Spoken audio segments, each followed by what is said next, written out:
Hang on. This is great, isn't it? A white man does not listen to his own podcast. We've gone full circle. I'll just edit it where I think the Twilight one is the best one. Okay. No, stop trying to deny the fact that you made a terrible error. I know. The sad thing is that David's one editing this podcast, so he's just going to take that out. That's why you've got to keep mentioning the fact that David Oscar made a mistake. Dan was so loud during my Twilight one that I couldn't get away with it. I know. My dear, I don't give a damn. Are you not entertained?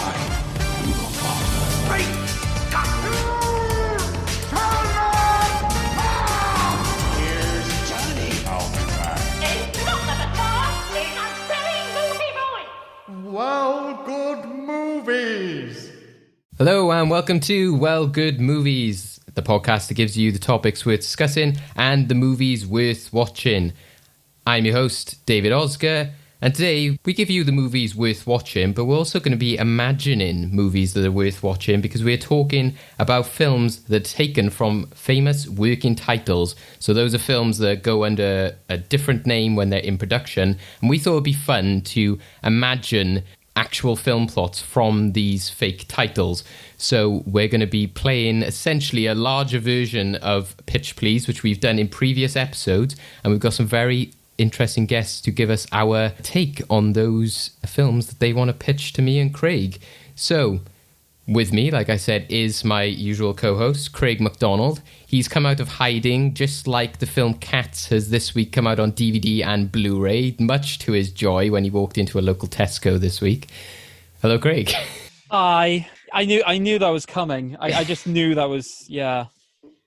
I actually saw a whiskey or wine from Christmas, like a Cats. I thought you were going to say Whiskers then. I was just like, no, David. Well, they could have gone for that pun, but no. But it was like in the alcohol section of Tesco, they had like one of those Christmas alcohol boxes, and it was like perfect for Christmas, and they had the cat silhouette on it. I was like, not even their alcohol sold during that weird time.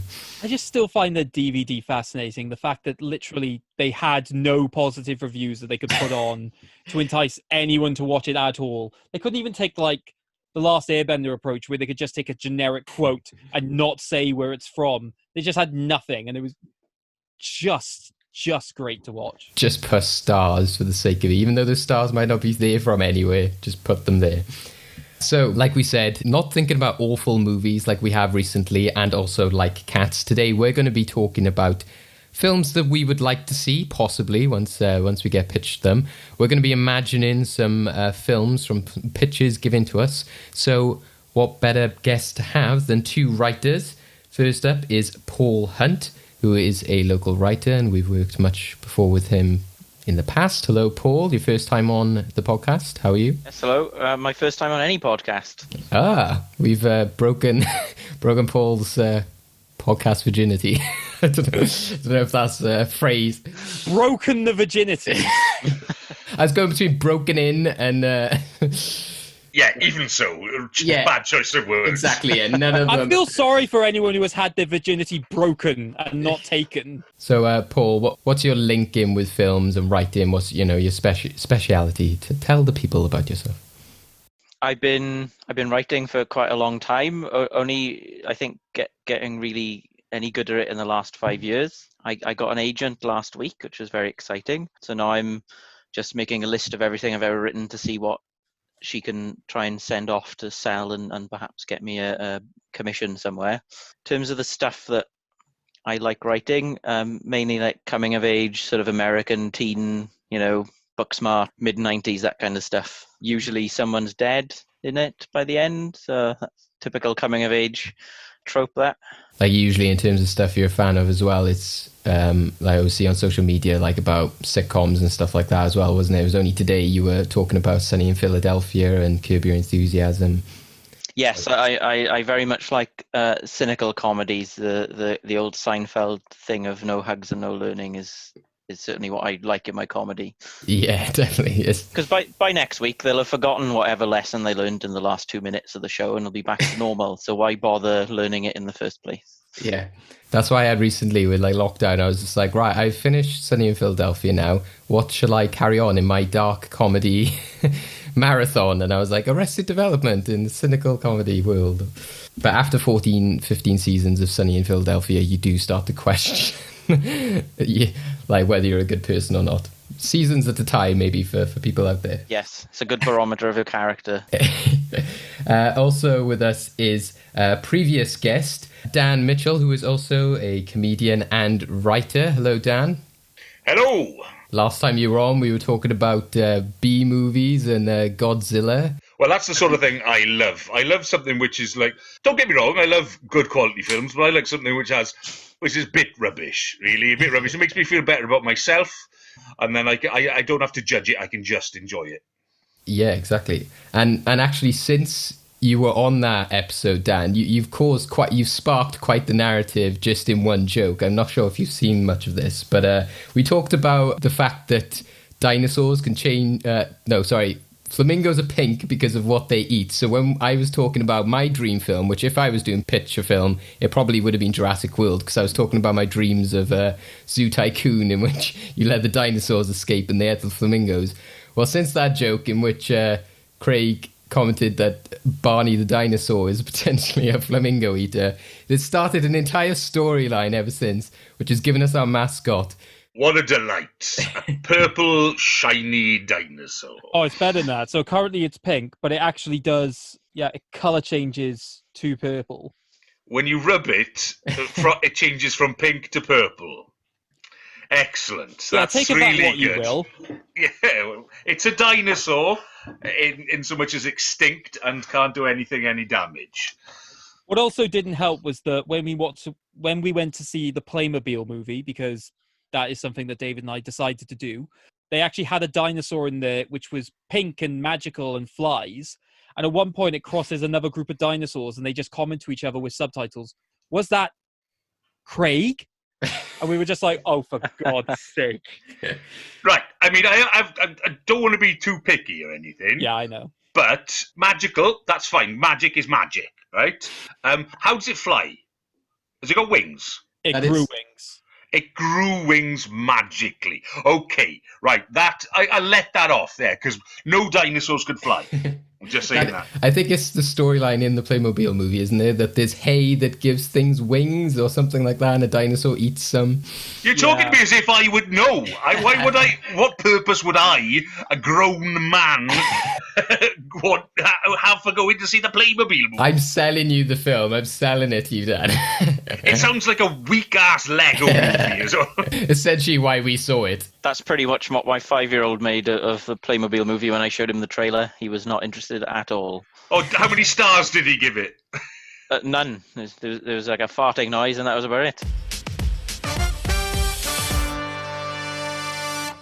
Before we get into our sort of main topics, we do want to quickly mention, obviously, during this whole pandemic and lockdown, we're talking about movies and things to sort of cheer us up, because it is quite sort of difficult times for a lot of people, and we are in no way sort of blind to what's happening with the Black Lives Matter protests. They're very important and we very much support it, and we support all those who have done like Blackout Tuesday, where they shut down content in support of that movement. And we are completely supportive of everything that's going on right now, and to anybody who's in danger, we hope that you're all okay, and just keep protesting peacefully and getting those messages out there. It is very important, and yes, it's a good history lesson for a lot of people out there as well. But we're here today to talk about movies. We don't want to be talking about things like lockdown, things that sort of get us down. We're going to go into sort of, imagine if this film was made, imagine what this fake title could have been if they had actually gone along with it. Not in a competition style, but I think it's a fun time, especially now, to get our creative juices flowing and having a conversation about working titles. So, like I said earlier, if anyone doesn't know, it's usually when a film is in production, they might use a pseudonym to cover up that it's the newest Avengers film or the newest Star Wars, so that then there's no photographers, or they don't charge them more for the sets and that kind of stuff. So they'll have either completely random names, or they will have something that kind of teases what the actual film is. So our idea today was to not only talk about some of our favourite working titles, but to give Paul and Dan 2 working titles for big films, and they come up with a film based on that working title. And it can be either linked to the franchise that it was originally for, or it can be something completely different. So, like I said earlier, we've done this slightly as a game, as an end game before, but we thought this would be a good chance to have a bit more discussion about it, what we would like to see. So, yeah, you guys ready to pitch your movies? Oh, absolutely, yeah. Yes, without a doubt. So we said that we're going to do this with a flip of the coin. Google's flip a coin is got a head, but then on the other side it's like a chamber of fire, which when I first saw it was like, which one is heads and tails? But then once I saw the head, then I was like, oh, okay. Craig's got an actual coin. Oh, yeah. There was me thinking that Craig wouldn't be prepared. And Don't rob him of his one job. He'll end your career, David. yeah. Paul, call heads or tails? Tails. Okay, so if it's tails, Paul will go first. If it's heads, Dan will go first. And it's heads. Oh, and the Google one was heads too, so there you go. It was meant to be. Wow. It was meant to be. The past and the future combine. It's destiny. I go first. Always one step ahead. So, like I said, here we'll be hearing the pitch about what this film would entail, what the working title that was given to you, what was the original film it was linked to, and walk us through the plot of the film and potential casting ideas, and don't be shy on spoilers. Oh, I won't. Don't worry. So, the title of the film is Changing Seasons. Ooh. Changing Seasons. So now, as you may know, this is the working title of the Lord of the Rings. It's literally about the fact that they go out. It's a lovely day, and then massive war against evil fantasy characters starts. So it's not so lovely, which puts our perspective on us having a bit of damp every now and then here in Wales. But I decided to take it down quite a different route and ignore the hobbits. In fact, have none of them involved.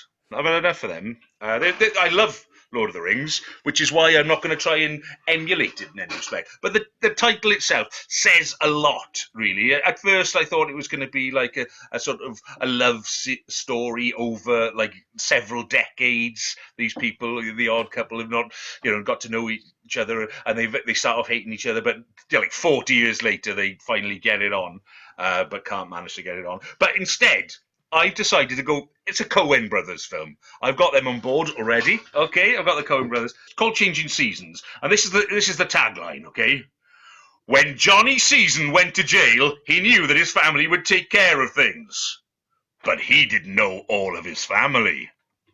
So that's the thing. Okay, now Johnny Season, the person who's in jail, is actually a hotelier, and he owns a casino.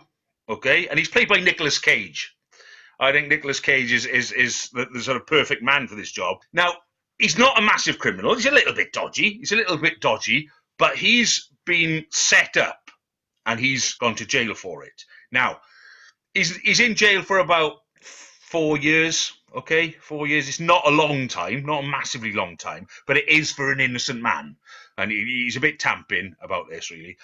Anyway, he gets out of jail. And hopes to go back to his hotel and his casino, which he's been the proud owner and proprietor of for many years. But when he gets back, things have changed because, first of all, his dad, Papa Season, played by Jeff Bridges.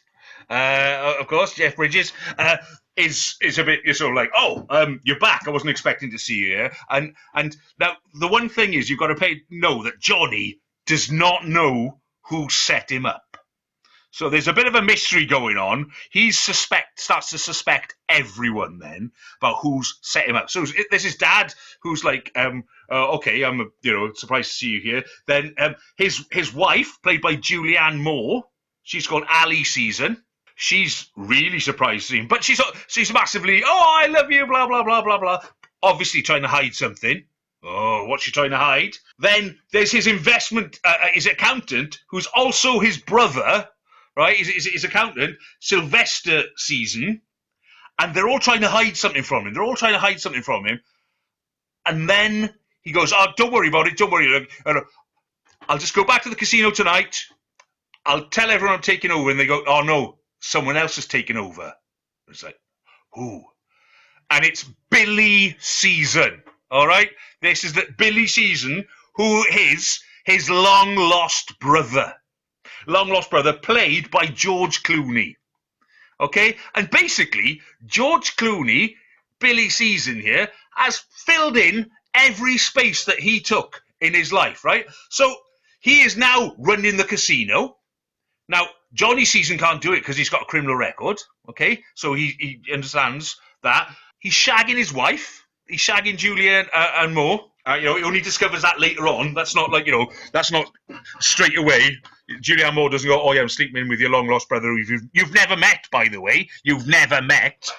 And this whole conspiracy starts to build up, and he's like trying to find out who's set him up. Other people, we've got Chuck Donaldson, who is Billy Season, his long-lost brother's adopted dad. He looked after him, okay?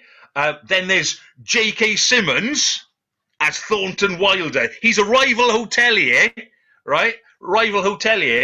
And his daughter is Scarlett Johansson. And basically, Nicolas Cage has been shagging her, so J.K. Simmons wasn't happy about that. And then he's got his parole officer, played by Danny Glover.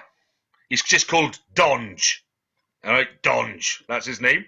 And then we've got Peter Stormare as Root, the assassin. So someone's trying to kill him. So basically, this is how the story goes. Now, Johnny has come out of prison.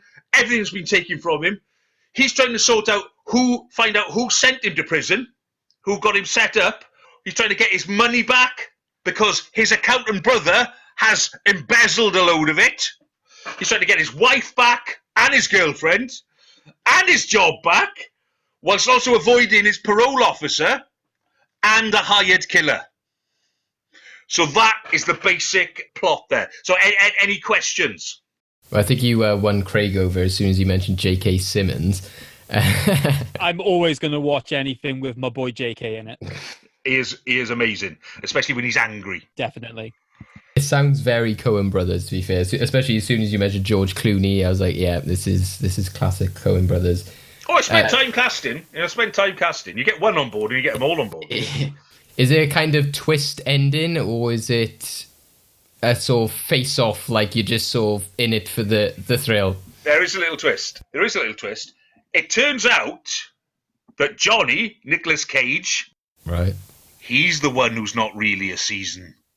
Oh. Billy is the real Season. Okay? It was they were swapped at birth. There we are, swapped at birth. But they do find out who set him up. It was J.K. Simmons, because he did. But he set him up for a minor thing. It just happened to be that the police arrived at the wrong time. He just wanted a minor infringement, set him up at the wrong time. He found a lot of dodgy stuff in there. It also has Steve Buscemi as called Theo Red.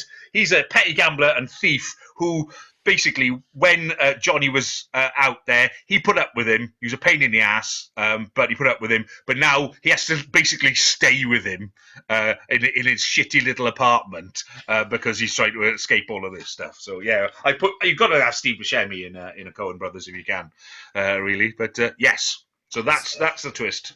As soon as you mentioned Steve Buscemi, I was like, right, you've had casinos in this, so if he isn't a casino owner, he has to be some sort of gambler or thief. So yeah, good choice. He's a bit of both. He's just like, he's perfect for it. He's perfect for the hard on his luck kind of guy, although he can look sinister and a sort of like, evil man like in Boardwalk Empire. But I think he looks best as a sort of down on his luck gambler. But anyway, at the end, they have a happy, I think a relatively happy ending. Yeah, the brothers, even though they're not really brothers, team up. Nicolas Cage divorces his wife. It's fine. She goes off with George Clooney. He goes off with Scarlett Johansson. It's up to you who's got the better deal there. His dad does die. Jeff Bridges dies in it. but he dies with the truth on his lips. It's like, you're not my son. So that's how Right. he finds it, yeah. And he finds out that the assassin, it was a wrong man. He was looking for the wrong man all along. He was just a red herring. There we are. Classic Coen brothers. The classic Coen brothers. There we are. That's my pitch. And not a hobbit or magic in sight. I was tempted to do some outrageous things, don't get me wrong, but I couldn't be asked. That's why I sort of give you that not because I was like, oh, Dan won't be asked with this. I give you changing seasons because I thought this will be a fun one to go the complete opposite way with, which I was pretty confident you would do. But the names thing, would it be a case of the title changing seasons? People will be watching it like, oh, will it be from that twist? It'd be like, oh, that's why it's called changing seasons because he's not, or will you sort of like make them think that it's called changing seasons because of some other reason, and then they realize, oh, that's it. Well, it's Johnny is going on a journey. He changes as a human being, and then there's a final twist of him actually changing because he's not a season. Yeah. At first you think it's like maybe his wife is changing seasons because she was shagging his brother and him. But she was also shagging his dad, Jeff Bridges, by the way. There we are. That was another little twist. So she'd gone through all the seasons. Even John Turturro, as the portfolio accountant, who does end up back in jail. He does end up in jail. So we have one person going back to jail. But yeah, Julianne Moore plays a seductress quite well. I think she's rather good at it, and she's a very talented actress. So there, that's why I wanted to shag in all the main cast. I think there's something beautifully poetic about having George Clooney as a character who eventually takes over the casino, given the fact that he's well known for like the Ocean's franchise, where they're consistently robbing casinos. So he's just taken it the one step further and has just stolen an entire casino for himself. Yeah, pretty much. And there's also, throughout the whole thing, you're not entirely sure whether he is genuinely his long-lost brother. So that's what, Nicolas Cage is trying to prove. This is a lie, but he ends up proving, he finds all the facts, and he proves that he's not the brother. Yeah. Oh, brings up a question about Nicolas Cage. So obviously Cage is well known for having an incredible spectrum of emotions in his films. What sort of level would you imagine his performance would be at for this? Like... Right, well, he's going to range from slightly erratic from the beginning, because he's a bit on edge, and then he's going to notch it up as we go along. As he gets shot at, it's going to, as he finds out his wife is sleeping with someone else, it's going to go up a level. Because he's going to be running around till he's at the end. He is literally almost like the bees level of erraticness, because he's losing his marbles, and I think he would actually just sort of like have a mini heart attack when his dad tells him that he is not his that he's not his real father, and then boom, and then he'll calm down and be on some meds for the rest of it. I'm imagining with the casino stuff, are you imagining kind of like, in my head I was imagining, especially because of the seasons things, I don't know if it's just because of the word seasons, but is it like Vegas style, like massive, the Greek? It is. Yeah, he's done well for himself, you see. That's why he wasn't a major criminal. He was a bit dodgy, but that's why him going to jail was a bit annoying, because he'd kept his nose clean because he was doing well legitimately, if you can call any form of gambling that legitimate, really. But yeah, so that's the problem. So yeah, and now it's I also played on the word, it's like, because there's the Four Seasons hotels and stuff like that, but this is not one of them, but it's a name that sounds familiar as well. So if you could pair up one of the Seasons brothers with one of the Weather Seasons, which would they be? Oh, okay. Let's see. One of the Seasons brothers. Let's see. Now, George Clooney, Billy Season, I think he'd be autumn. He'd be cool and calm and, the bit of grey going off there. That's the sort of like the changing of the seasons there. He's of a certain age. Nicolas Cage would be he would be like a modern day summer where it's pissing down and freezing and then boiling, and he'd have all the emotions. He'd be all the seasons in one, like we get nowadays. He's Welsh summer. He's global warming season is what he is. There we are. He'd burning down the outback and also freezing people to death within a minute. That's what I was imagining as well with this image of the casinos. I was imagining like George Clooney in, when they have the Vegas, like it's all orange, he's like, the autumn, season casino. And then you see Nick Cage there in this like lavish, sleek black, or I don't know, something to reflect the seasons in some obscure thing like that. And the thing is, because George Clooney's making bank now, he's constantly changing into smarter and smarter suits, whereas Nick Cage has got the one suit he came out of prison with, and it's getting more and more battered throughout the whole thing. That's the plan anyway. So it's going to have bullet, sort of holes where the assassin missed him, but it shot a bit of the shoulder pads off of his thing, because he's got to have shoulder pads. It's Nicolas Cage. He's a tiny man. But yeah, so that if you're going for a look, he's going to be quite sort of brash and falling apart, whereas George Clooney's going to be cool and suave. Did you cast Sylvester Caesar as well? Sylvester Caesar was John Turturro. Oh yeah. Oh, you did say yeah. What was his job again? Well, he looks after the money. He's like Nicolas Cage's accountant, but he's also his brother. He's his accountant and investment portfolio. But he's had problems himself, and he's been embezzling the money, trying to pay off dodgy deals that he's done and stuff like that. And while he hasn't left him skint, he has taken a lot of the money. So when you mentioned that character, I thought in my head Jon Favreau for some reason, even though he doesn't act as much. But back in the day when he did that sort of more I'm the sidekick sort of character. But yeah, I think John Turturro is a better shout. It's just simply because John Turturro's got that sort of like nerdiness to him. Yeah. And he does paranoia well as well. I mean, if you look at Barton Fink and stuff like that, and when there's all these weird sounds going on, and he's trying to get on with things, and he gets more and more, can't sleep, and he's yeah.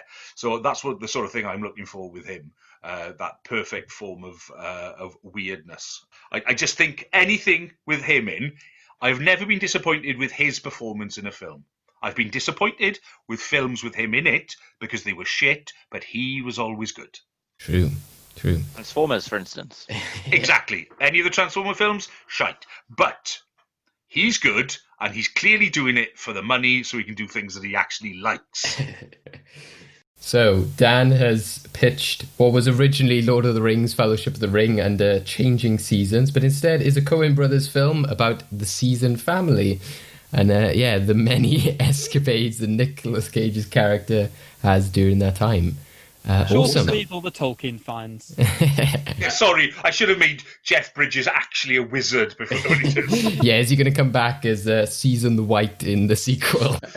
He is. Yeah, that would be brilliant. He comes back as Winter. Paul, what was your allocated title? Mine was Rory's First Kiss, which I believe is the working title of The Dark Knight. Yes, yeah. Nothing at all to do with Batman in this film. No. I've gone a very literal interpretation of the working title. The log line, if you like, for mine is, wouldn't you like Nora Ephron to conduct your love life? Oh. Directed by Taika Waititi and starring Archie Yates, who played Jojo Rabbit's best friend in Jojo Rabbit.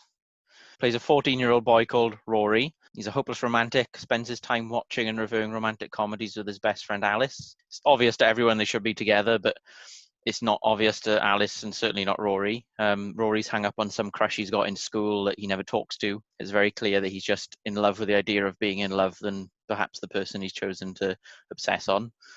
The big school dance is coming up. Alice has managed to get a date, but Rory is still without one. But to his surprise, this girl, Laura, I'll call her, asks him out on a date. And to Rory, this is like the most romantic thing that's ever happened.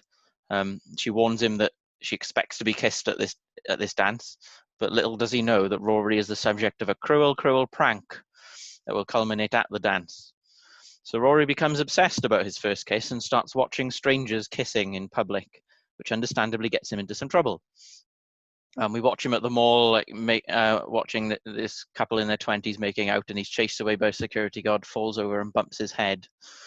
He wakes up, bandage on his head in his bedroom, but it's not his mother looking over after him, it's the ghost of Nora Ephron, the writer of When Harry Met Sally, You've Got Mail, and to a lesser extent, Julie and Julia.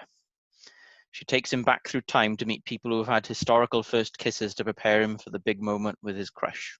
They go back. The first people they meet are like the first human-like creatures to kiss. Rory sees it as this big romantic gesture.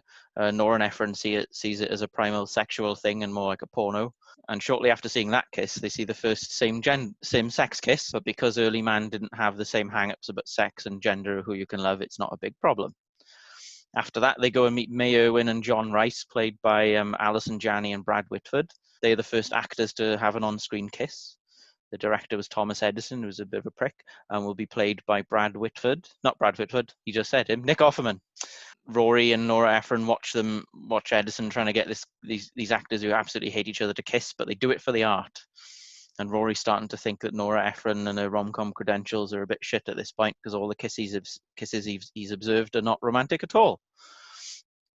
They then forward to the 60s and they meet William Shatner, played by Chris Pine, and Nichelle Nichols, played by Zoe Saldana, as they're about to do the first on-screen interracial kiss. Shatner, in the meantime, tries to pitch Nora Ephron an episode of Star Trek where he loses his first love and ends up going on the subspace communicator to talk about his loss throughout the galaxy, getting lots of responses from alien women. He meets a Klingon called Ako Goroth, who is already betrothed to marry, or in Klingon, Tloch, another. But that's by the by. Rory chastises Nora Ephron at this point because everyone knows that Granada TV's 1959 TV play You in Your Small Corner was the first interracial kiss on television. So they visit the set of that, and in typical British Quiet Reserve, they don't really get that far in terms of the kissing. Rory's really unhappy by now, all these kisses. It seems like they're supposed to mean something romantically, but actually they don't mean anything to the people taking part of them. So he demands Nora Ephron take him to his parents' first kiss and is crushed to discover that his parents their first kiss wasn't even with each other. It was some random teenager that they met in school. And so Rory learns that he shouldn't fret about this first kiss and realizes that despite what Nora Ephron taught him, he should wait for someone special and not some random person he'll forget. So on the night of the dance, before Laura can prank him, he tells her publicly that he doesn't want to kiss her. And then the big climax is that his best friend Alice admits that she quite fancies him.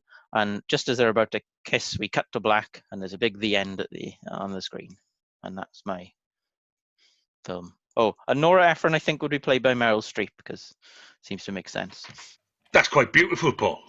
It's quite beautiful. I'm enjoying that. He's almost like he's quantum leaping into kiss scenarios. Well, it's essentially everything I write, Dan, is just quantum leap. Yeah, I think that's what every person of a certain age just writes everything as quantum leap, and it's just like all you have to do is adjust some names and it's quantum leap. My dream is to have my own TV show where quantum leap is actually happening, but you see it from the perspective of the people who are there. So there's just some guy saying, "Oh boy," and then he's talking to some ghost. And then at the end, the character's personality completely changes back to normal. One day. It's funny as well how, again, it was like you listen to Dan's, it was like, yep, that's Coen Brothers. And it's the same. It's like, yep, I can imagine Taika Waititi doing that. And with this one, I can specifically imagine the poster as well. Because is Rory played by the kid who plays Jojo's best friend? Or did you say he's played by the kid who played Jojo's best friend. Right, okay, yeah. Because he'd be a little bit older now, Yeah. just enough at the kissing age. So. I can imagine it kind of like, Hunt for the Wilder People type poster where he's looking at the camera kind of like, uh-oh, and like all this craziness happening around him kind of thing. So, and crucially, unlike other Hollywood films, he would be the age of the character he's playing as a teenager. Yeah, nobody likes that sort of I'm an adult playing a teenager thing. It's just creepy. So when he's like transported to these different times, these different places, how does that happen? In what manner does this sort of transportation happen? Because it's quite an important thing, really. It is, and I haven't put much thought into it, Dan. To be honest, it could be a quantum leap blue light thing, or it could be, given its film, you walk through a door, and there's another set there. I like that idea of walking through the door, because what it could do is give you the opportunity then for him to split off from what's her name, Nora, and accidentally go down the wrong door and see some really bad kisses that he shouldn't see until he's a lot older. Or it could be evil people kissing. So you can have Hitler again kissing Eva Braun. You can have all these evil people, evil kisses, and then she has to get him back out of there quickly. The walking out of the door, right, I think is a lovely sort of that could work. But yeah, it was just one of those things. I was thinking, how about a montage of him go down a corridor of really bad kisses? I just imagine walking down that corridor. He looks through one of the doors, goes, "That's not where you kiss someone." It's like, okay, move it on. it's and he sees a sign for Deep Throat, the film. Kind of like when Taika Waititi in Ragnarok did the welcome to Sakaar, and it was pure imagination playing. It's just him strapped in at a chair, and he's like, oh god, what is all this? I kind of imagined it as you were saying it, because it's, I think, the ghost thing. I saw Ghost Christmas Carol, where they kind of just saw fade into the scene, so 1 minute he's watching Tiny Tim, and then he's there in the future where it's just the empty chair and that kind of thing. So I just imagined then two people kissing, and and then it's he then goes to 40 years later, and it's an old couple kissing, and he's like, oh, where are we now? And it's oh, this is, so it's just not so much a blue light door thing. It's just literally budget, sort of it. Yeah. It's let's fade into it. Fade in. Star wipe. Yeah. Is there a reason given for why Nora Ephron is helping, or is it literally just because of imagination? Just because I think it's Nora Ephron, and she's the big rom-com guru, or she was. She was, yeah. Yeah. And certainly as a writer, I think, one of the best in terms of rom-coms. Kind of reminded me a bit of Big Mouth, where he's got the ghost of that jazz singer in his attic. I don't know if you've seen Big Mouth. But yeah, I have, yes. Well, I was thinking of more of a sort of an American kissing Mary Poppins type character. This isn't the first kid she's done this with. She's and then she'll fly off and teach someone else about, I don't know, venereal diseases. I don't know. At the end, it's just a wonderful life. It's just, some they hear some puckering. It's look, Daddy, an angel gets his wings. It's that kind of equivalent for kissing. It's when the wind changes direction. It's just when the kiss puckers in a different direction. In terms of one thing I thought in terms of the feel, because until you said they go to the filming of the interracial kiss, and you said it was Granada, I was because up until that point I sort of imagined it more Jojo Rabbit, kind of an Americanized version of some way, and then that's why I thought, oh, it's so yeah. Did you imagine it being more British or American, or? I think much more American. I thought the Star Trek one was the first interracial kiss, and I was researching it, and I thought, oh, it's Granada. But I really wanted to get that thing about Shatner pitching a version of You've Got Mail in Space. So I just, for accuracy's sake, I put the Granada thing in as well. And British people are a bit more reserved, I think, about that.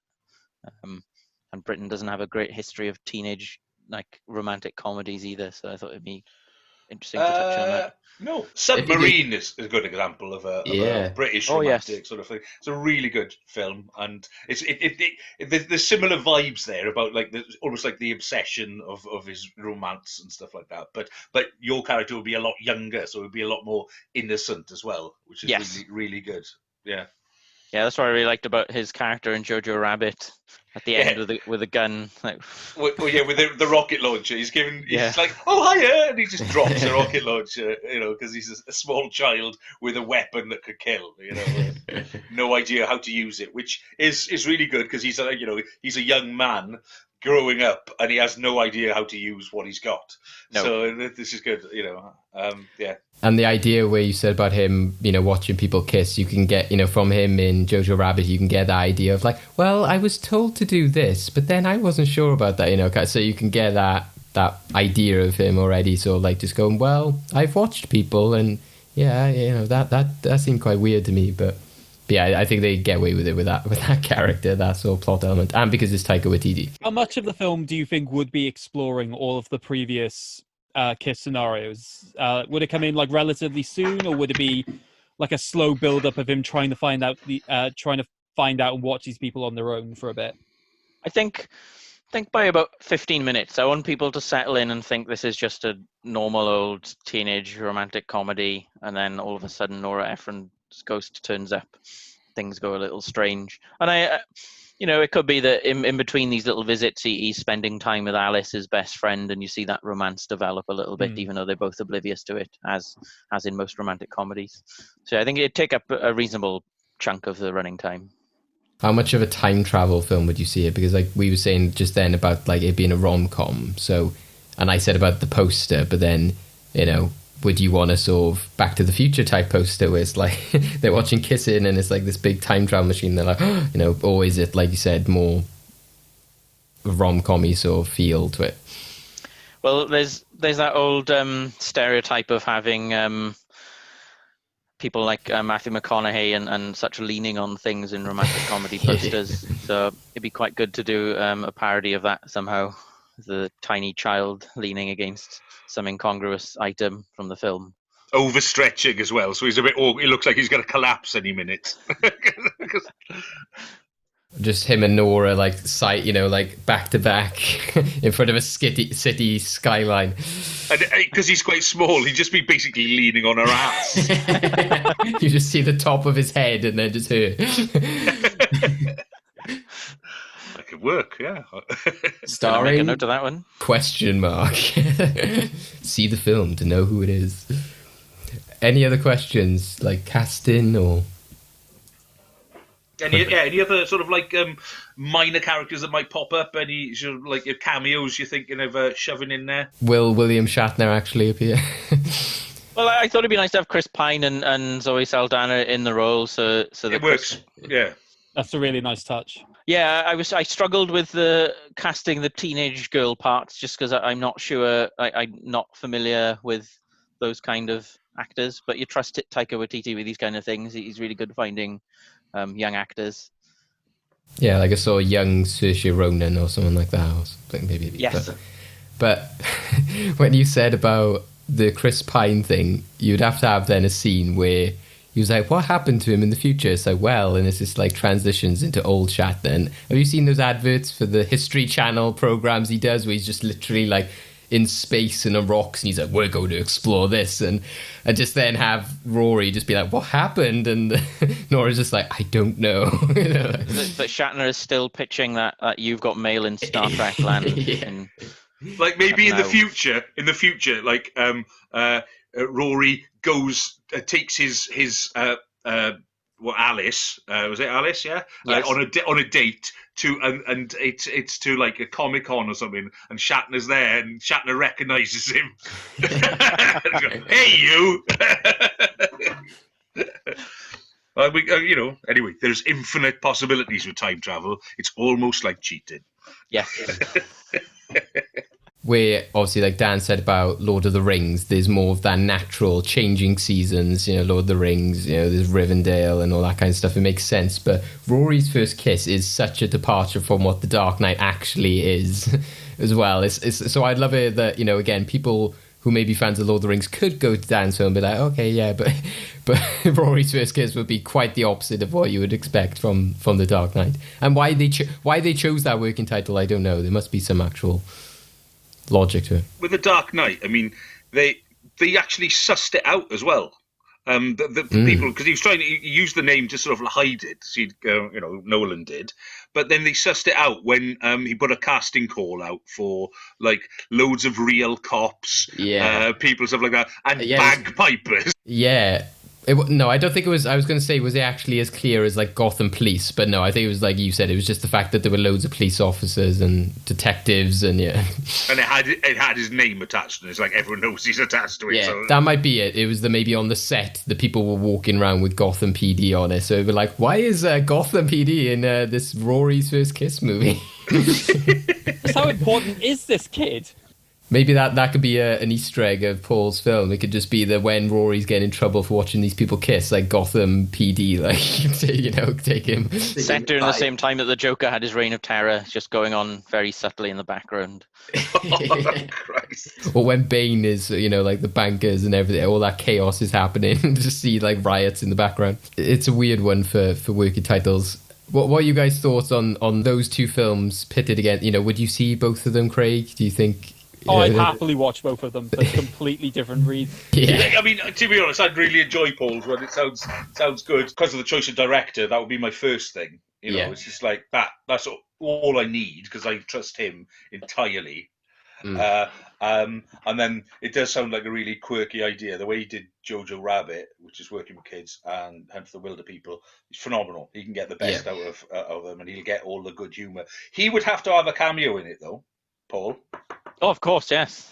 But you haven't thought of that one yet. So you've got to think of, he's got to be like some mind, like in Hunt for the Wilder People. He was like a weird priest kind of guy. Maybe if they're time traveling, it'll be like Jojo Rabbit, where no other actor wanted to play Hitler, so he had to play Hitler. Maybe there'll be some sort of character in which he's like, right, I'll have to play this character because nobody else wants to. He can play all of the dictators in the dictator kissing corridor. Which is a nice Kissing from hell. See, I just imagined Waititi as just like the principal at the school dance or whatever, just like something that would have some form of significance but not overly significant, so you could still have like a blend of it. So a little bit like a Korg sort of character where like when he appears he's memorable but not all of the time. Yeah, that would be quite good. They could have, but this would probably be more a Saturday Night Live sketch that would come out when the film would come out. But you could have Nora Ephron sort of come up, be like, "Are you my imaginary friend?" And then sort of Taika as Hitler comes over, like, "Oh, sorry, wrong imaginary friend," or something like that. Or Taika plays Nora Ephron. Yeah. Sold. I'm going to invest all my Bitcoin into this. And the winner for Best Picture goes to the Oscar for Best Actor / Actress. What's some of your guys' favourite fake titles, etc.? I think one of the most famous ones is, Blue Harvest, one of the big examples. What ones that come to you, to you guys, Mike? One of my favourites is Planet Ice. Yeah, I chose this. This Planet Ice. I mean, it's. Do you know what it is, Paul? I came across the other day. What was it? It's Titanic. Titanic. And to be honest, I reckon Planet Ice would be amazing if the whole Titanic bit happened in the first half an hour, and then they crashed into this iceberg, and then all of the people escaped under this huge ice land, and they found themselves on a planet of ice. That would be a great film. Instead of just all dancing and drawing nudies. But yeah, I think Planet Ice would be a much better film than Titanic. It is funny that it does just give you B-movie sort of vibes, and then it just couldn't be the more opposite. Nope, this is about an actual real world tragedy, and you're like, oh right, okay. Let's just pray that some of the survivors never see that it was pitched as or suggested to be Planet Ice, in which case it'd be bit harsh. Considering it was made around the time of Independence Day and films like that, you could imagine photographers turning up oh, let's get this, photos of this Planet Ice film. It must be Leonardo DiCaprio trying to save people, and it's just they're photographing why is everyone in period dress? Why are they in the water? What's that film where the world freezes and Jake Gyllenhaal punches a wolf or something? What's it called? The Day After Tomorrow. The Day After Tomorrow. It could be something like that quite easily. Yeah, exactly. Yeah. A different font, and maybe theirs is the only ship that is still going. Like Snowpiercer, it's just travelling around. The world's frozen, and this ship is travelling around, keeping everyone alive. Craig, Paul, have you got any favourite fake working titles? I've got two. One is Colorado Nights, Alien vs. Predator 2. That's what I could just imagine when they start off as enemies, then they team up and going around Colorado, in dance competitions. Like the nice guys with the PIs, and they've teamed up. God, yeah, that'd be amazing. Colorado Nights. Already a better film than Alien vs. Predator 2. And the other one was Genre. Oh, I think I saw this. What was it? No. Indiana Jones and the Kingdom of the Crystal Skull. Oh, yes. Yeah. Yeah, because I was thinking of using that one to give you guys, and I was like, what could you make a film out of with that? It would be now we're in this genre, now we're in this genre, or something like that. But I was like, it would be something starring Philip Seymour Hoffman, even though he's not around anymore. yeah. Oh, yes. If something called Genre would have to feature him, I reckon. Yeah. There we are. There was another one I saw as well, which is called a Group Hug. Yeah, that's Avengers, isn't it? Yeah, the Avengers is known as Group Hug, and it's just like, oh, that's quite sweet, isn't it? It wasn't like Age of Ultron, like high five or something. It was like a like a continuation of and it. It's sickening though, because all of the cast got on really well. Yeah. And it's ruined my illusion of Hollywood as a bitter, evil place full of divas. I like cheese. Do you see what cheese is? Cheese? Cheese. It's a Cloverfield. Why? That could be a brand of cheese. Well, it is. I mean, Clover is a brand of butter, isn't it? Fake butter. True. We I was just- all love Cloverfield. I was just the image from that is the Statue of Liberty. So I was just imagining instead this giant block of cheese. And everyone's like, what's going on? You know? There was also one which is quite obvious, and this was a title they literally were thinking of using, and that was Star Beast. Alien. Yeah, Alien. Oh. It was only once they watched their own film and the fact that they'd used the word alien a lot that they decided to call it Alien rather than Star Beast. Star Beast, if you look at all the sequels then, you've got, Star Beasts, Star Beast versus Predator, Star Beasts versus Predator 2. Just have to find the working title for Predator so that it's Star Beast versus... Star Beast's Resurrection. I think, Predator would have to be Hunting Alien. Yes. Star Beast versus Hunting Alien. There's one that I just like because of it's such a clash against it. So, one of the sequels for the Chronicles of Narnia, I think it's Prince Caspian. Simply, the title they've gone for is just Toasty, and I'm just like, such a beautiful, like, sort of sweet name for just a really traditional fantasy like epic. It's just Toasty. I think I did read up about that one. I think it was something silly like they ate toasties on the first film and that was the reason, or something weird like that. Oh, and let's not forget the famous one, which is Scary Movie, which is then Scream, and then that's why Scary Movie is called Scary Movie. And Yeah. did they call it Scream? Their working title was Scream. Yeah, exactly, yeah. Okay, endgame time. So, obviously, we heard you guys beautifully explain the ideas behind your films, and you did it in a way which was clear and very coherent. One of my favorite things that emerged on the internet in recent years is people badly explaining the plot of a film, taking things wildly out of context and just making it sound like a different film altogether. So that's what we're going to be looking at today in the very lazily titled Endgame, Badly Explained Movie Plots. So the idea is I'm gonna read you a badly explained movie plot, and I would like you guys to tell me which film you think this is meant to be describing. So we've got 11 in total. So basically you'll be playing for a maximum of 11 points. If it gets down to a draw, then I'm screwed. Okay, are we ready to begin? We are ready. Perfect. So some of these you may have seen before. Some of these are ones that I've tried to create. There's one in here which, if you get, fantastic. You could probably compete to be my new best friend. Sorry, David. Okay. Movie plot number 1. Rich woman denies poor man resources and proceeds to watch him freeze to death. Very quickly, both of you have entered Titanic, and both of you are... Yep, it is indeed Titanic. Or Planet Ice. Or Planet Ice, indeed. Can anyone... This isn't for any bonus points, but can anyone guess what another joking, badly explained movie plots for this film might be? Boat crash. Mass that. transit accident. My favourite one that I saw was a large group of people take on the ice bucket challenge. Another working title for Titanic was The Ship of Dreams, but that wouldn't... So... Yeah, that would give too much away. Yeah, wet dreams. Okay, number 2. 2 soldiers beat up orphan with heart defect after one soldier killed the boy's parents.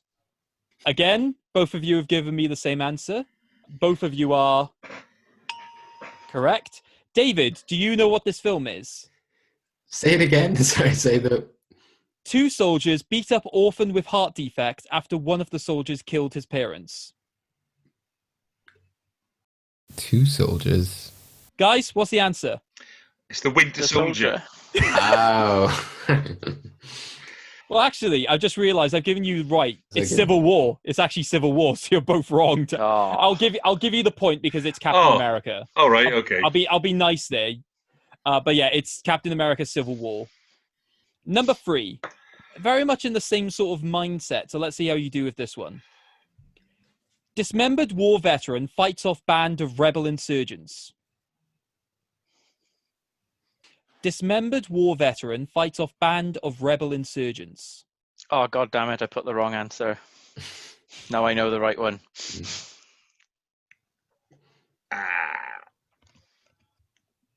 Okay, so Dan has gone for Empire Strikes Back, and Paul has gone for Iron Man. Paul has already admitted to himself that this answer is... Dan, you are... Paul, do you think you know what the right answer is? Is it Star Wars A New Hope? It's not A New Hope, but you are right in the... It's Rogue One, a Star Wars story. The corridor scene with Darth Vader. Okay. Cool. Well, Empire Strikes Back is all about the rebel and shit, surgeons. Yeah.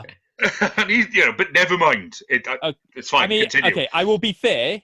I'll be fair. Given the fact that I awarded Captain America as right, I will award anything within relevant Star Wars era correct. So, Dan, I will give you a point for that. Oh, thank Paul, you. unfortunately, because you originally said Iron Man and That's then went fine. on. Okay, number 4 is what I think is the most difficult one. Okay. Ready? Mm-hmm. This film is basically just Operation U-Tree. Oh, God.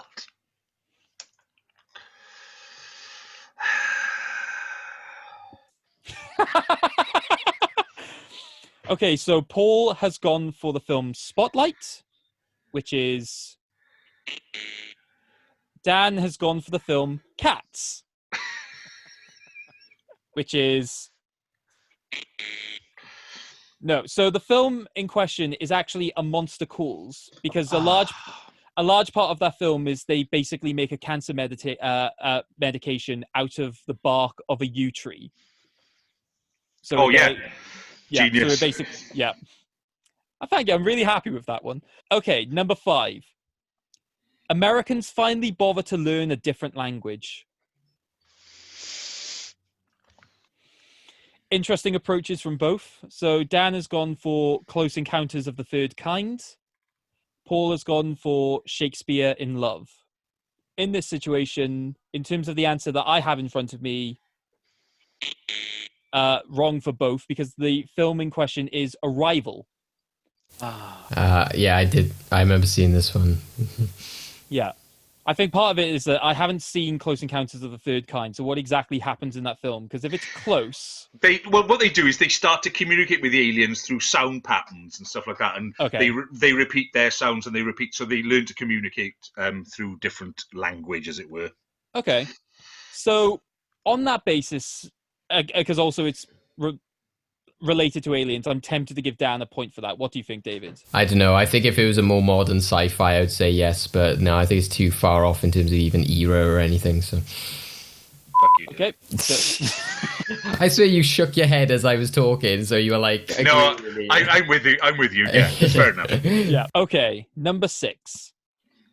Bratty teen is finally allowed to leave home and have romantic relations with a different species.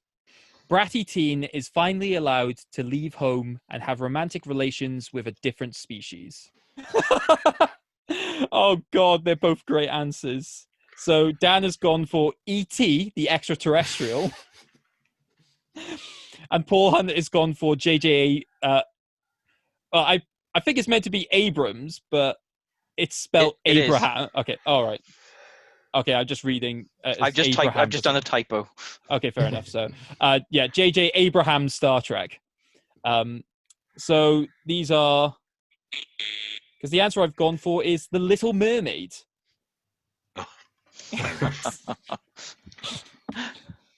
I like how Dan went in the approach of like aliens, because I was like, where's the film where like a human goes and outside? And I was like, because like Avatar isn't, like a bratty teen. I was like, oh yeah, an alien coming to us. I didn't think about that. Yeah. Like, for some of these, you've got to have a warped mindset, basically. So, okay, number 7. Older sister ruins younger sister's chance of appearing on the hottest reality TV show. I wish you guys could see the faces on our guests, because they just a look of frustration. Can you repeat it once more, and I'll hazard a guess. Okay. Older sister ruins younger sister's chance of appearing on the hottest reality TV show.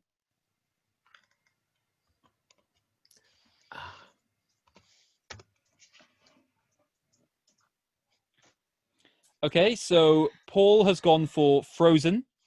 Dan has gone for 1917. Phenomenal answers, but unfortunately they are... I know it. David, what's the correct answer? The Hunger Games. I've not seen that. I see. Yeah, so the plot of that film is that because they basically randomly pull a name out of a hat to see who competes in these like children death games. The main character is Katniss, her sister gets pulled out. So to save her from being sent into the game, she basically then volunteers herself. So the joke volunteers a tribute. Yeah.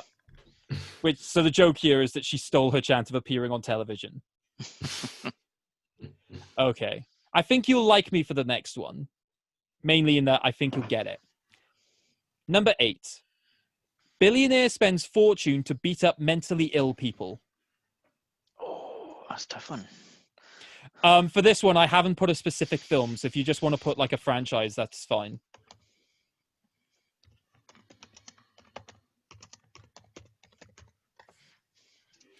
Okay, so Paul has gone for Batman. Dan has gone for Batman / The Dark Knight.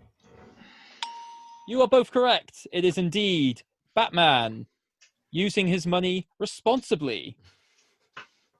Okay, number 9, and this is my personal favorite. American invades a foreign land, kills the leadership, and teams up with local rebels to kill again. American invades foreign land, kills the leadership, and teams up with local rebels to kill again. Okay. So one of these answers I think is going in the right direction. Paul has gone for Saving Private Ryan, and Dan has gone for A Bug's Life. So different.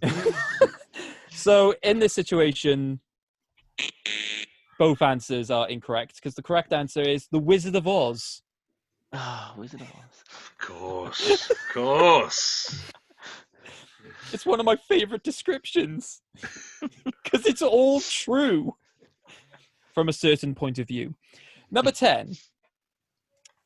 An hour and a half of watching people sleep. An hour and a half of watching people sleep. Okay. So Paul has gone for Inception. Dan has gone for Paranormal Activity. Dan? Paul? Yep, the answer is Inception. It's longer than an hour and a half, though. It's about 3 hours. Well, to be fair, I don't think they're I don't think people. To be fair, I don't think people are sleeping for the entire 3 hours. Maybe some of the audience, if they're not on board with the film plot, but Okay, No, they walk after an hour and a half. Or did Okay, you fall asleep in it, Craig, and only caught an hour and a half of it? I haven't seen it, so. Okay, so this is the last question, and nail-bitingly, both competitors are on equal amounts of points. So this will either decide it or force me into a last-minute selection. Are we ready? Mm-hmm. A girl has to dress up as a man just to be taken seriously. Okay, so both competitors have given me different answers. Dan has given me Mulan.